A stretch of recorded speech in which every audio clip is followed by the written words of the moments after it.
Broadcasting from the business capital of the world, this is the Podcast Business News Network. It's all about moreness. Yes, everything in life you can have, you can dream, you could do it. And sometimes you need that guidance. That's why Syl Yes. Sebastian is here from nobelia.org, sharing the love, sharing the message of moreness. So, welcome back today. How are you? Most excellent. Most excellent. Happy to be here. Great. Moreness, just to clarify, moreness isn't about extra wealth, extra fame, extra status, extra importance. It's more than that, right? Because those tend to be a bit hollow. You get all those, and then what? Moreness is when you have all that, and you say, and then what? Or you say, well, do I need to get that? Because I'm going to spend all this energy getting it, and then it's still not going to be enough. Moreness is what really satisfies the spirit and the heart. Yeah. So that's what moreness is, right? That ineffableness, that's more than what we think we need, Yeah. but what we actually need, right? We're chasing paper dragons, in other words. Last week we spoke about attunement. This week I want to speak about self-conception. The critical importance of self-conception, not self-description, but self-conception. I'll go into the difference in a moment. I just want to finish off from last week. Last week we spoke about attunement. Attunement is in the moreness project, moreness culture.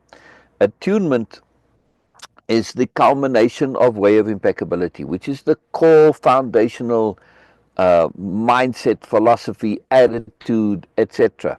that goes into way of impeccability. You can figure it out just from the name itself, right? And attunement is the end point of that. So I explained what attunement is, but we ran out of time because it's a big topic. I just wanted to add one more thing that will bring it all nicely into focus.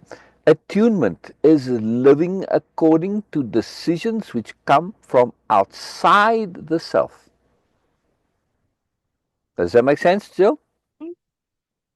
I mean, most of our lives, we just take it for granted. You know, I decide, I think what's going on, even if you're following, somebody else's, your parents or authority or whatever. But as you get to be an adult, yes, you may still be following somebody, but you decide whether or not you follow them or not, right? So it's still your decision in the end, yeah?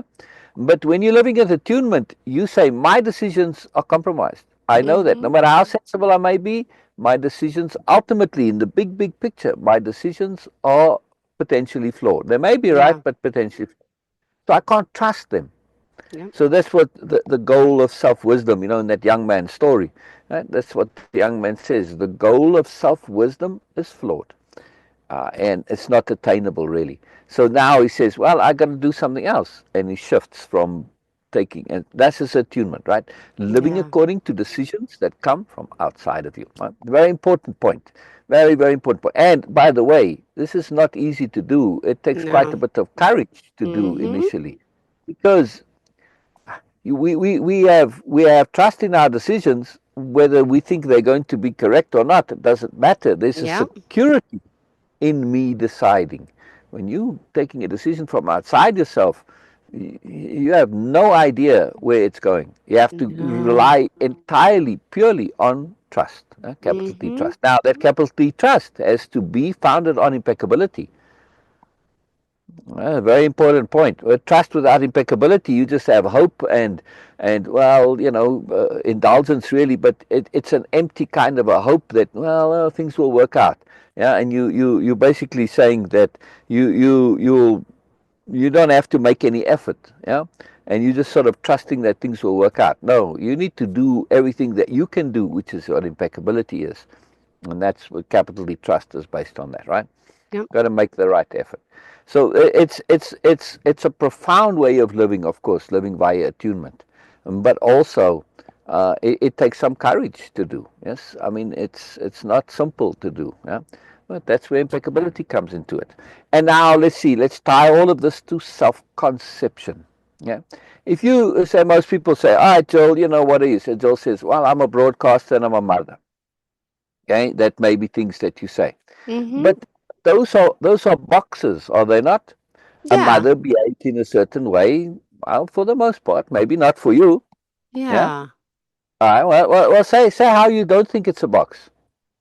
No. I mean, I don't like when people define themselves by what they do. And someone says, "Who are you?" And it's like, Precisely. "Oh, I'm a broadcaster." Precisely. I just say Precisely. I'm just me, and I love my kids, and I just. Exactly. But yeah, I Exactly. don't. You're right. A lot of people Exactly. box us into Exactly. that. Mm-hmm. Wonderful. You absolutely make my point for me. To say who I am by what I do, this is ridiculous. Because you can have an evil broadcaster, you can have a good broadcaster, you can have a joyful broadcaster, you can have whatever. There's a zillion ways to be a broadcaster. Same thing with being a mother, right? There's a many ways to be a mother. Just because you're a mother doesn't mean you're necessarily a good mother, yes? Or a diligent mother, or actually you might not even be a mother that wants to be a mother. You may be a reluctant mother. It tells you nothing, right? And even worse, this is when this is how people conceive of themselves, it becomes very, very limiting, because now the self, right? They have an idea of a broadcaster. A broadcaster's maybe professional, a broadcaster's high energy, whatever. And they take those cliched ideas of their profession and they put it into their self. But because it's so vague and nebulous, there isn't really a depth to the self, right? And a description, even worse, a description is defined, it's predefined, and therefore it's static. If you start describing yourself according to your profession, doctor, nurse, whatever, broadcast, etc., that stays that way. It doesn't evolve. It doesn't grow. What happens to you as a person? You don't evolve or grow either. You're just stuck in a Yeah, box. stuck in a box. Exactly, exactly. Now we come to exactly, and this is horrible. It's I horrible. feel It's like, it's yeah. really, really limiting, and actually, it's really fascinating when you look at people who basically get their lives together and you look at how they fill that box of whatever it is they're doing, you'll see that they bring moreness to whatever Mm-hmm. their profession is, right? As we see with Jill, right? Yes, you can say Jill is a broadcaster, but is Jill a typical broadcaster? I I don't would know. not say so. I would not Thank you. say so. However, as Jill got herself, when you say, is Jill broadcaster? I have to say, what makes Jill a good broadcaster is the fact that Jill is not a stereotypical broadcaster. She's more, Mm-hmm. Thank right? you. Thank you. Yes, I am more. Exactly. Darn You right. more than just a broadcaster. You more than Mm-hmm. also a mother. You more Yeah. than a mother and a broadcaster put Yeah. together. Yeah. Yeah. All right. So now we say, well, what is Jill then? And then here's the issue with self-conception. We tend in our culture to want to have a specific thing to latch onto, to say, oh, Jill is a this, Jill is a that, right? It's just our makeup, and it's just our habit. Why? Because that's part of when we know where somebody is, then we can deal with them. And part of hierarchy and superiority paradigm, we can say, well, where Mm-hmm. are they in the hierarchy, and how do I relate to Yeah. being higher or lower than them, blah, blah, blah, right? So, and how can I manipulate them or whatever, right? So this is typically the underlying reason for wanting to know specifically and exactly where somebody is, because that allows you to deal with them and be higher or lower or as appropriate, right? I mean, if you Mm-hmm. can't be higher, then you have to know how to suck up to them. Yeah, right. And that's the hierarchy logic, yes? Yeah. Anyway, so now we say, but the downside of that is that it doesn't really allow for any evolution, any growth, and it doesn't Mm-hmm. allow for much change either. But if we have a self-conception, which is one that is open-ended, it enables us to be more on demand. Now, what do I mean by open-ended self-conception? Well, let's just say I'm a learning explorer. That's my self-conception. That's what I do. I explore and I learn. That's it. Or I'm a spirit warrior. That's the one I use in the program, just as a default. Doesn't mean everybody must choose this in way of impeccability. I Yeah. use it as an example. What I mean by spirit warrior, rather than spiritual warrior, I actually point out the difference there. I have no idea what spiritual means in general. I see people Mm-hmm. throw it about all over the show, and boy, you can try and pick, it's like pin the donkey's tail there, but you actually playing with an elephant. You have no clue where this goes, right? It can mean just about anything.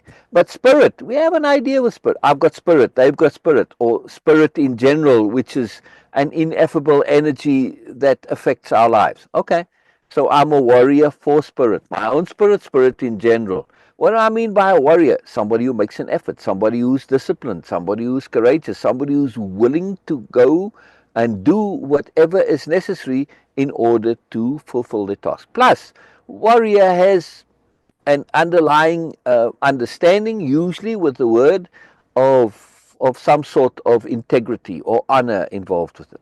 And integrity and honor, those are very closely connected to impeccability. They're not exactly the same thing, but very close, especially integrity, right?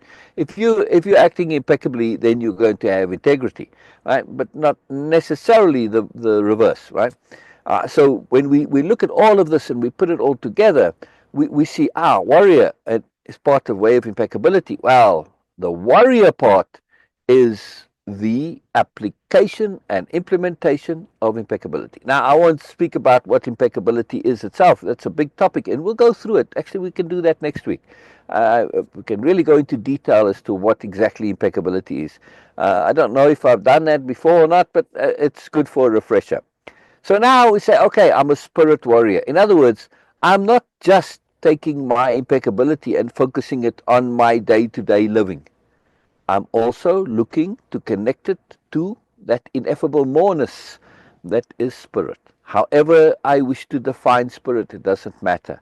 But I'm looking beyond just the mundanities of life, and I'm saying, well, spirit, this is something that's got to do with the moreness of life itself, right? In other words, I don't just live and eat and sleep and do whatever and then I die. Spirit has got to involve more than just death, correct? Anything that's beyond it, well, this is, so I don't know exactly what it's involved, but this is, as a warrior, I'm going to make that effort to find out. And anything that I need to deal with, I will deal with. The warrior part implies that you are going to make appropriate effort. Yes. Now, again, a true warriors, a real ideal warrior will never use violence, will never fight.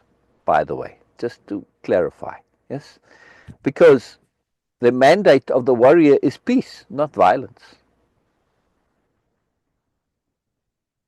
Wait, you said the mandate of peace. Say it one more time. The mandate of a warrior. Of a warrior. Yeah, okay, it's peace. Peace, not got it. Yeah, I mean, we think of them as warriors associated with violence, but this is incorrect, right? That's the last resort.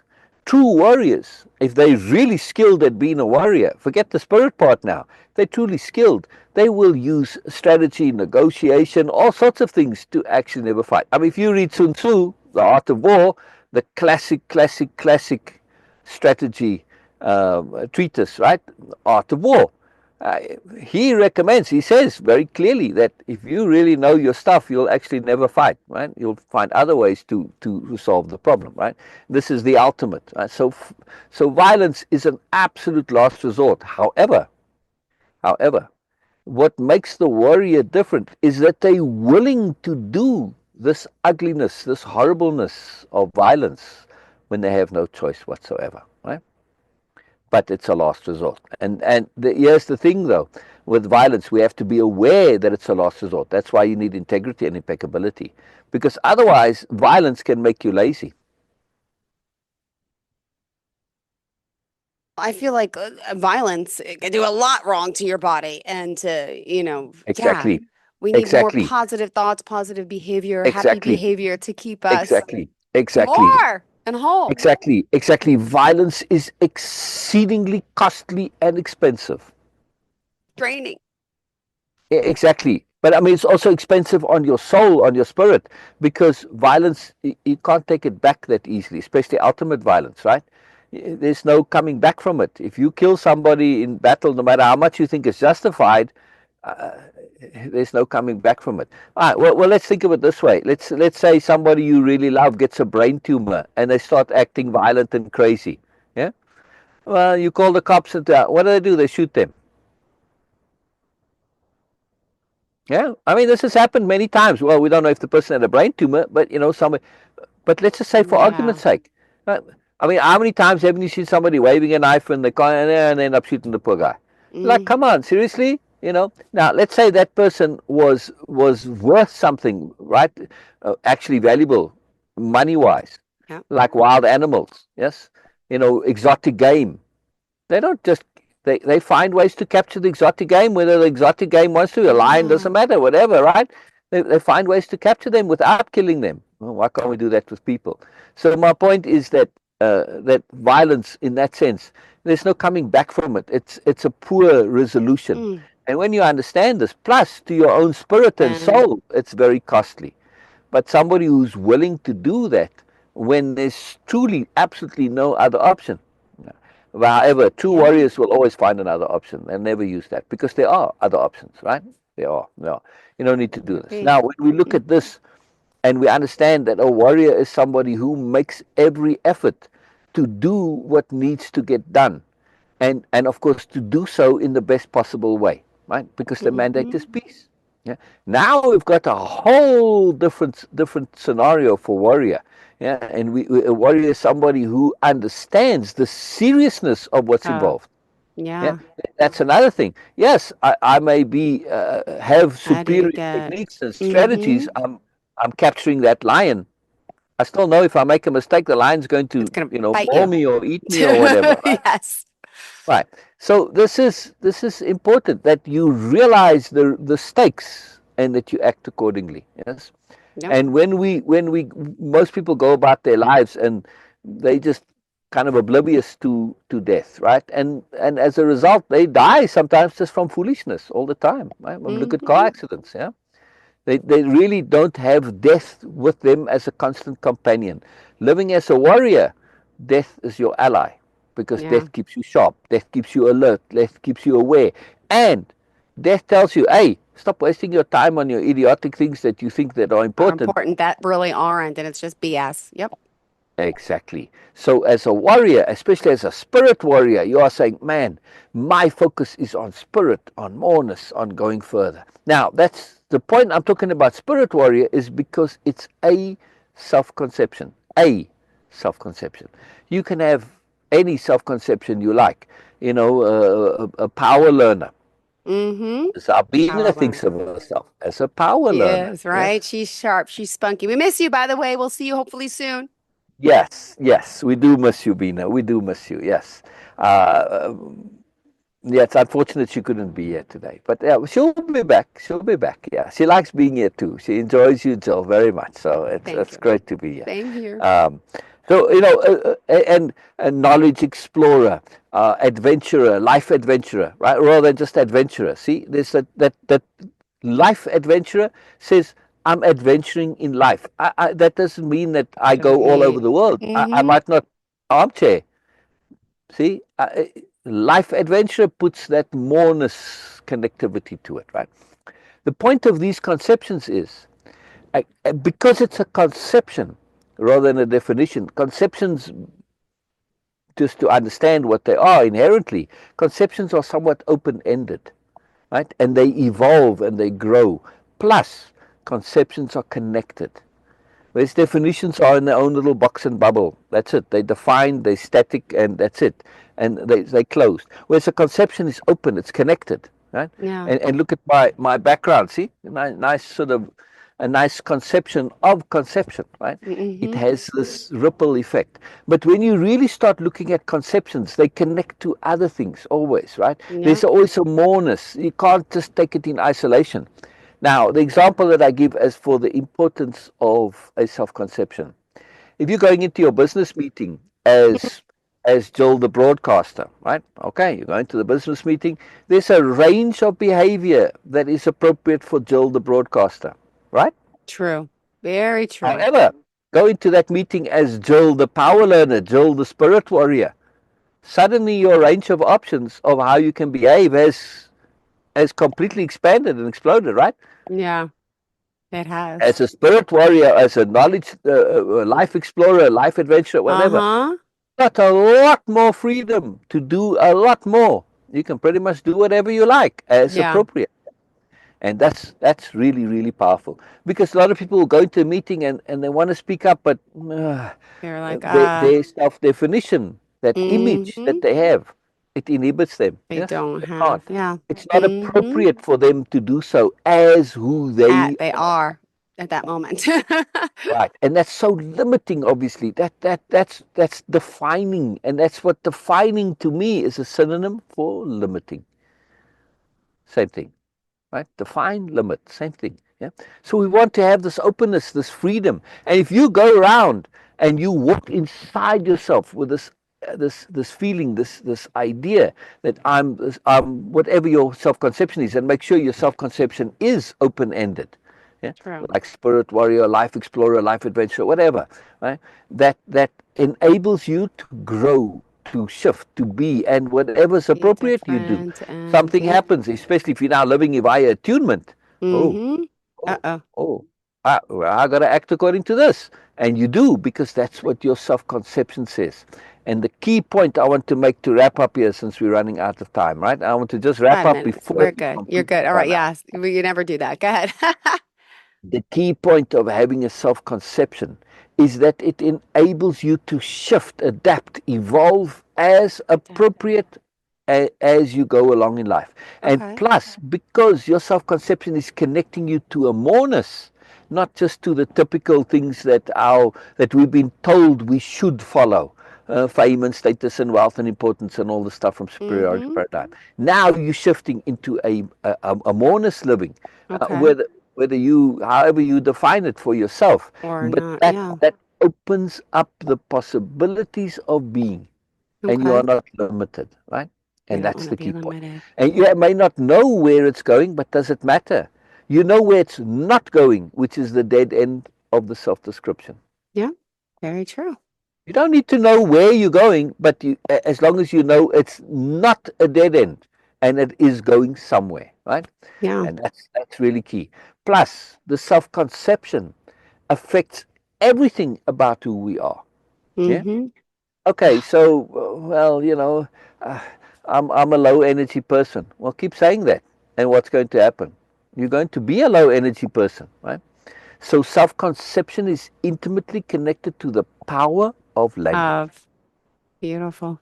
Critically, it is the nexus point of everything that flows. So all of our Yeah. self-talk, and you can look up self-talk and the power and importance of self-talk. It's all over the internet, right? It's all. Mm-hmm. We need to be exquisitely careful with our self-talk. We need to be very disciplined. Never say this nonsense stuff that people say, "Oh, I'm so stupid." Never say that stuff. Yeah. I, you Well, can you say, yeah, but I was stupid in that moment.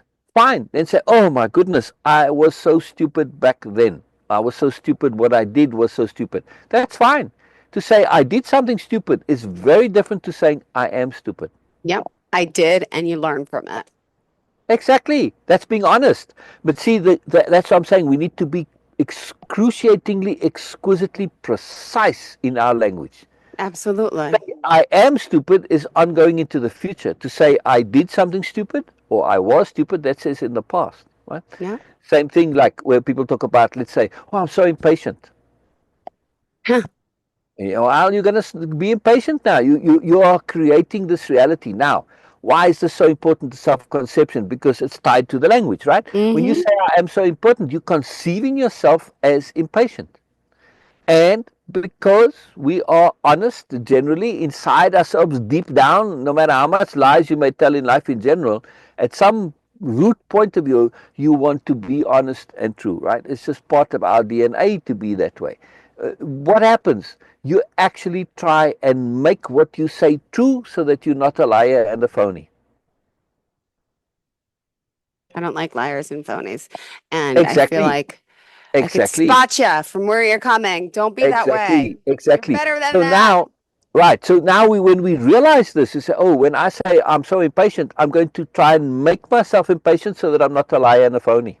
Yeah, I agree. Yeah. By the way, on impatience, Yeah. most people don't want to be liars and phonies, but they don't want to be arrogant either, correct? Mm-hmm. Yep. All right. So now if you think of impatience, if you're impatient, doesn't that mean you want the world to work according to your timetable? Only. Yeah. Yeah. It's And not doesn't good. that make you profoundly arrogant? Upset. Totally. It makes me upset to know people like that. Uh-huh. Uh-huh. Right. So if you're impatient, you're expecting the world to work according to your timetable, which makes you ridiculously arrogant. Mm. So that means you can't be impatient anymore, right? Yeah. Yeah. I'm not. I'm not. I'm not. My kids are, but they're young. They're Right. learning. Well, explain this to your kids I to say, will. wow, isn't that the most arrogant thing ever to be impatient? Yeah. And then they realize that and they don't want to be arrogant, so they stop being impatient. It's so It's true. a way to leverage the self via Yep. self-conception. See how the power of self-conception. We don't want to conceive of ourselves as arrogant. Mm. But when we understand arrogance is associated with impatience, well, now I can't be impatient anymore because I don't want to be arrogant. So our self-conception can affect everything. We just need to make the connections. Right? That self-conception is the core of the self-talk, of how we perceive ourselves. Because that's why it's a self-conception. And now, perception is what is. Conception is what we create. So a self-conception, why I use this term, it's a power term, self-conceptions in my dictionary of power, right? Capital S, capital C, hyphenated. Very important, because in my self-conception, I am conceiving of myself constantly. Now, when you conceived your children, right, it was something new that you brought into the world, correct? It's beautiful, of course. Oh gosh. Right, right. So now when you conceive of yourself, you are bringing a new self constantly into the world, one that's evolving and growing. Yep. And I apologize. We are out of time now. We always do it. We can't ever wrap early, but that's okay. Still Sebastian, nobilia.org. How did you want to leave off? That's it. That's Perfect. it. Nobilia.org. Beautiful. find Thank me you there. so much. You have a great day. Always a pleasure, darling. Enjoy the rest of your day, and we'll talk too, Jill. soon. Thank you so much. Bye-bye.